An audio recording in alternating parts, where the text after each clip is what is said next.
Hi guys and welcome back to the channel. Today I've got two replays in the German Tier 8 Premium Heavy Tank, the Mauerbrecher. Yeah, the Breaker of Walls. And this is a tank that you're going to be getting in the Season Pass. At level 100 for free, I think it is. And for a heavy tank, for a super heavy tank at Tier 8, it's not too bad. It's still eclipsed by its tech tree counterpart, the VK101P, because I do think that that is the better tank out of the two. Because it's just a solid tank, that VK101P. The Mauerbrecher used to be absolutely goddamn awful. It just did. It was utterly atrocious. One of the worst premium tanks that you could have got. Then they buffed it. And it basically made the tank just that little bit nicer to play. And it's now not absolutely atrocious. It still is slow, which can hamper it.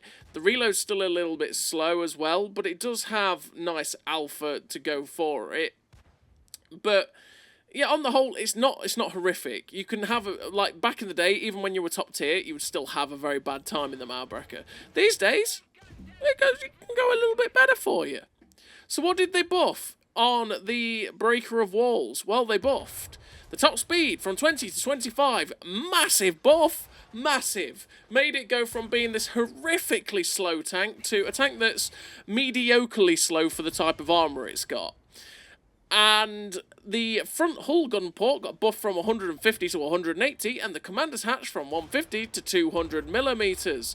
So, the commander's hatch, what used to be, like I say, 150 mil, which meant that everything penned it exceptionally easy, even though it was rounded.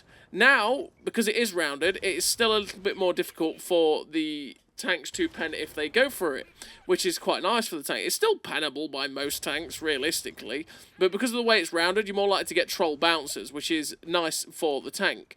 And the thing that was always irritating was that machine gun port on the front, because it was always 150mm, and again, like anybody, any tier 6 tank, for instance, could actually pen that machine gun port on the front really easily, and it was just very, very frustrating. But those buffs in general just made this tank a little bit nicer in general to play. It does feel that little bit better. Is there still times where you do struggle when you're in tier 10 games because your armor means nothing sometimes? Absolutely. It's a tier 8 heavy tank. That's just the fate of a lot of tier 8 heavy tanks, and you don't have the speed to back up the fact that your armor sometimes doesn't work, for sure. But you are a super heavy, so you do have pretty thick armor for stuff like side scraping and things like that, so you will bounce a fair amount doing that sort of thing. But as you're seeing in this game against tier 10s, you can bounce a fair amount off your upper plate and stuff like that. It can be still an asset if you use it wisely. So in terms of a crew, on the Mauerbrecher, I run Born Leader, Rapid Reload, Sixth Sense, Situational Awareness, Trap Mechanic, Steady Aim, Snapshot, Run and Gun, and Off-Road Driving. Off-Road Driving to help this tank out with its ground resistances as much as possible, get me up to that top speed. The gun perks to make this gun as good as it can be, and then Trap Mechanic to make sure that if I get tracked, I can put the tracks back on quickly. And in terms of equipment, the other reason why I run all the gun perks, I have been running the Advanced Loader, the Traction System, and Optics. Advanced Loader to make sure that I can get as good a DPM as humanly possible. The Traction System to make sure that, well, to give me better track traverse, number one, and number two, put me up to 28 kilometers an hour, which you can hit. And yeah, that's why I run the Traction System. The gun handling without vertical stabilizers does generally feel okay. It does tend to derp the odd shell here and there, but it just generally does feel okay. So I feel like I can drop the vertical stabilizers. But it's completely down to you and how you want to set the tank up. And as you can see in that first game, we finished with 3 kills, 3.7k damage, 2.4k assistance, the first class, the steel wall, and 1898 base XP. A pretty nice game for the Mauerbrecher in a tier 10 game. And like I said, as you saw there with the armor, even facing against tier 10 tanks, you can bounce a decent amount, especially if you're on something like a ridgeline. But once a T58 heavy starts firing heat at you, and it's got 380mm of penetration or whatever it is, it's not going to go very well. And that's exactly what happened. We did bounce a heat shell or two from the E5 though, but it depends on where it hits for that. But yeah, so, it's one of those things. Don't expect to be like a mouse at tier 8 where you're going to sit there and go, haha, I angle, I bounce everything. It's not going to work like that. But, if you use your armor effectively, you can get some good bounce or, some good damage bounce or damage blocked, they're the words I was looking for, and then you can dish out the punishment with this 440 alpha gun, because the tank does have 440 alpha, which is nice. The reload is a little bit slower, 15 seconds. Your aim time is... You sometimes have to wait for that aim time at 2.7 seconds. 0.4 accuracy isn't the worst, though. And you've got 8 degrees of gun depression, which means, again, on a ridgeline, even though you are a very tall tank, on a ridgeline, you're pretty damn nice in total. You do have to watch the ammo speed, because you have 810 meters of shell velocity or meters a second shell velocity on the AP, 1,013 on the premium. So if you do load premium, you do fire, well, it does go that little bit quicker, so that's something that you can use. So just bear in mind that if you load the 260 pen premium rounds, you will have just that little bit better shell velocity. You do only have 220 pen on your standard AP though, so that's something to bear in mind. The other thing that this tank does have is a multi-weapon system.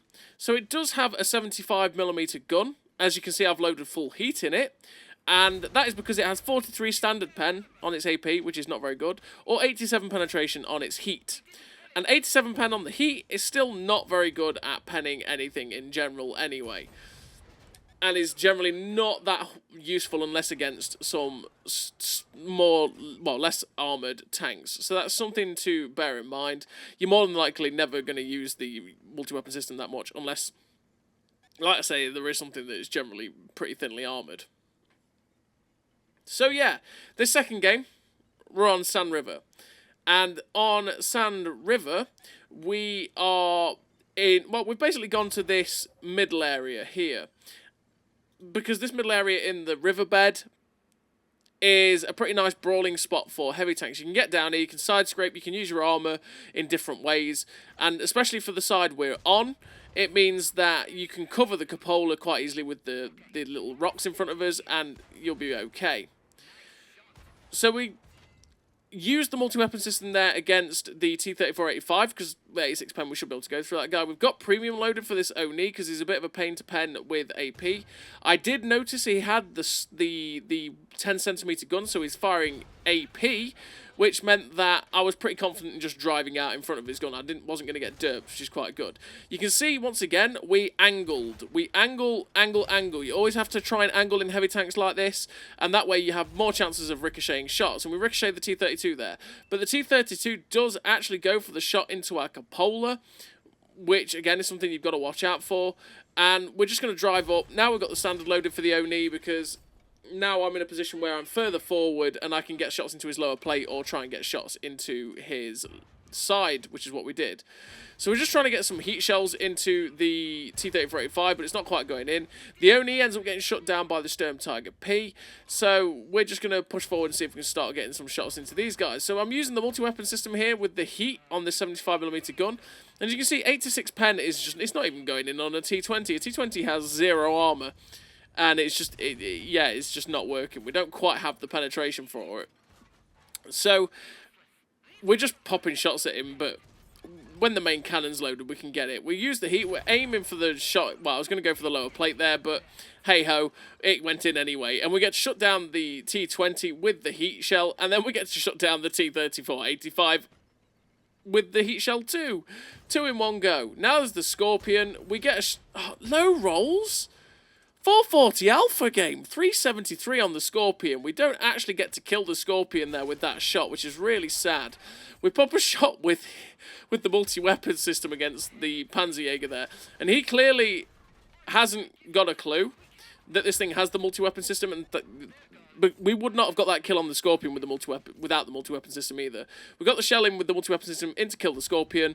I feel like because we fired and hit the Panzerjäger sort of went, oh, I can shoot this Mauerbrecher now, he's fired. And we managed to switch back to the main cannon and then slap him for 440 alpha, which is definitely something that's very, very handy with the multi-weapon system. So you can maybe use it to bluff out opponents and make them think they're safe, and then you can just hit them with your main cannon, which is the big strength of the tank, having 440 alpha. And we're up to 4.3k damage, we've blocked 3.7k, we've got 164 assistance, and we're just chasing after this Panzerjäger, hoping that he possibly comes back up over the ridge, but unfortunately he doesn't come over. And we finish the game with a really nice total for the Mauerbrecher. We finish with the victory, 3 kills, 4.3k damage, 164 assistance, the first class, the high caliber, the steel wall, 1748 base XP, a pretty nice game for the German Tier 8 Premium Heavy Tank, the Mauerbrecher, the Breaker of Walls. And this is a tank that you're going to get for free at level 100. So, yeah, enjoy it. I say, don't expect loads from it, but just know that you're not absolutely useless, pretty much, is the best way of putting it. So, as always, everybody, thank you very much for watching. I'll see you next time.